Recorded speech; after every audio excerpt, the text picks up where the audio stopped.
Hello po sa inyong lahat. Ako si Mara, 35 years old at isa akong marketing manager sa isang malaking kumpanya.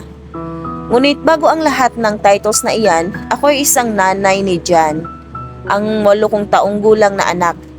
Kung titingnan ninyo ang resume ko, masasabi ninyong matagumpay ako. Pero kung titingnan ninyo ang kalendaryo ko, makikita ninyo kung gaano ako kapalpak sa pinakamahalagang role ko, ang pagiging ina. Alam niyo, ang bawat araw ko ay isang karera. Alas 6 pa lang gising na ako, nagluluto, naghahanda ng baon, tinitiyak kong healthy si Jan. Pero habang naghahanda ako, ang nasa isip ko, nasa rurok na sa akin ang pag-promote bilang Vice Presidente. Gusto ko ang trabaho ko, pero mas gusto ko ang security na binibigay nito kay Jan. Ito ang mantra ko para sa future ni Jan, Mara, para sa future ni Jan. Pero sa tuwing nalilate ako sa pag-uwi at naabutan ko siyang tulog, may tinik na tumutusok sa dibdib ko.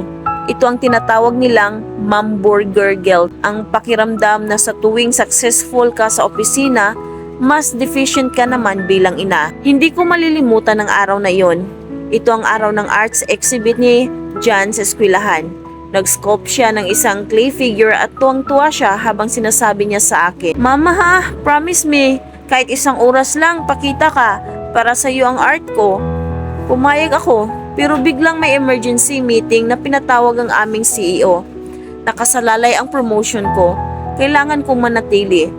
Nakatutok ako sa client, pero ang utak ko nasa clock, ang puso ko naroon kay Jan. Pagkatapos ng meeting, na inabot ng 2 oras, pumasok ako sa restroom at umiyak. Huli na ako, hindi na ako nakaabot sa exhibit. Hindi maibabalik ang sandaling iyon, ang first major exhibit ng anak ko. Doon ako natakot umuwi. Handa na ako sa pag-iyak o pagsigaw niya, handa na ako sa sumbat. Pero pagdating ko, nakaupo lang si Jan sa sofa, nanonood ng TV. Hindi siya nagreklamo. "Anak, pasensya na talaga," sabi ko at niyakap ko siya ng mahigpit. Ngumiti lang siya at ang ngiting iyon parang sampal na walang tunog. "Okay lang po ma, alam ko naman po," sabi niya. "Pero ito po, sabi ng teacher, ibigay ko raw sa pinakamahalaga sa akin." Inabot niya sa akin ang isang gupit na piraso na papel.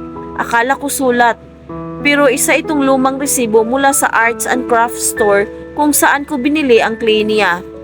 Ang likod ng resibo ay may sulat kamay niya gamit ang Crayola. "Dear Mama, mahal kita. Alam ko na minsan mas mahirap ang trabaho mo kisa sa pag-sculpting ko. Maghihintay ako, Jan." Iyon ang naging resibo ng pag-ibig ko. Hindi ang pirang kikitain ko. Hindi ang promotion kundi ang pangunawa ng 8 taong kong gulang na anak sa pagod at sakripisyo ko. Doon ko naintindihan, hindi ko kailangang maging perfect mom. Kailangan ko lang maging intentional mom. Simula noon, nagtakda ako ng matibay na boundaries. Ano man ang mangyari, 7:30 PM, time out na ang trabaho. Sabi ko sa sarili ko, hindi ko pwedeng ibigay ang lahat ng oras ko sa client. Tapos ang leftovers na lang ang ibibigay ko sa pamilya ko. Hindi ako nag-quit, nakuha ko ang promotion, pero ngayon, mas matagumpay ako hindi lang sa boardroom, kundi sa amin hapagkainan. Sa lahat ng nanay na nakikinig, huwag mo hayaang kainin ka ng guilt. Mabuting ina ka, ang pagmamahal mo hindi nasusukat sa attendance sheet, kundi sa kalidad ng bawat yakap at sa intensyon ng bawat pagod mo. Kumusta nanay? Kailan mo huling nakita ang resibo ng pag-ibig sa simpleng gawa ng anak mo?